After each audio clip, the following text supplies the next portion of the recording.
All right, it is not hard to believe that allergies are on the rise. The presence of one food allergy early in life may actually be associated with others later in life, and it could manifest into other conditions too, such as eczema, asthma, and hay fever. This process is called the Allergic March. And joining us now to help parents halt this allergic march in infants is Dr. Jonathan Malka. Good morning to you, doctor. Good morning. Thanks for having me. Absolutely. Thanks for joining us. Let's talk about this allergic march. I've never heard that expression used before.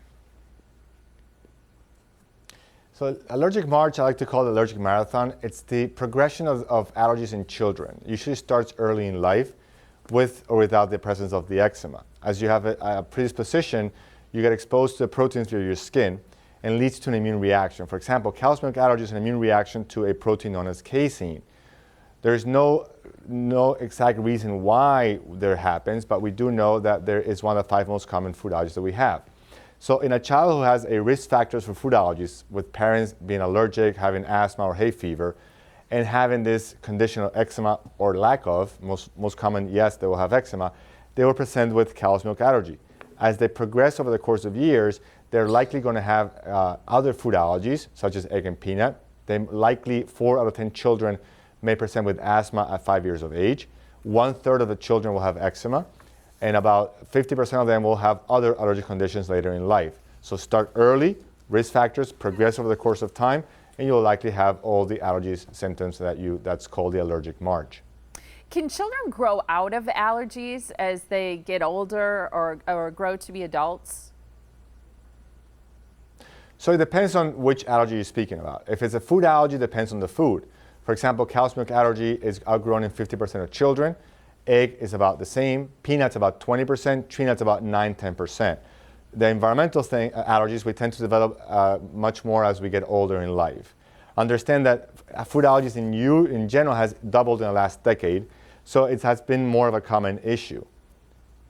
What's the best way to work with babies, or what can parents do when kids are very young to try to prevent this march or marathon from happening? So the first thing is identifying the risk factors, such as the parents, as I mentioned. Identify the symptoms of food allergy, which will be usually first, second exposure to the food in question. For example, cow's milk. Within minutes of the exposure, you will develop hives, difficulty breathing, shortness of breath, lip swelling, vomiting, or more GI-related slow symptoms such as failure to thrive, bloody stools, mucus in the stool. So if you have the risk factors, you have the symptoms, you then want to choose the right formula. That is being, for example, if you utilize an extensively hydrolyzed formula combined with probiotics such as Lactobacillus rhamnosus, you will not only be able to provide the proper nutrition to your child, but you will also may alter progression of disease and alter the allergic march by decreasing the incidence of eczema, asthma, and rhinitis, conjunctivitis later in life.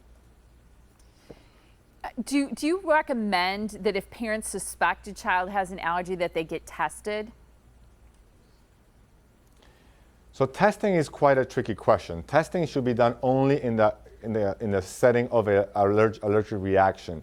You want to have the allergic reaction or the allergic history. Understanding the first exposure to the food is likely not a life-threatening event.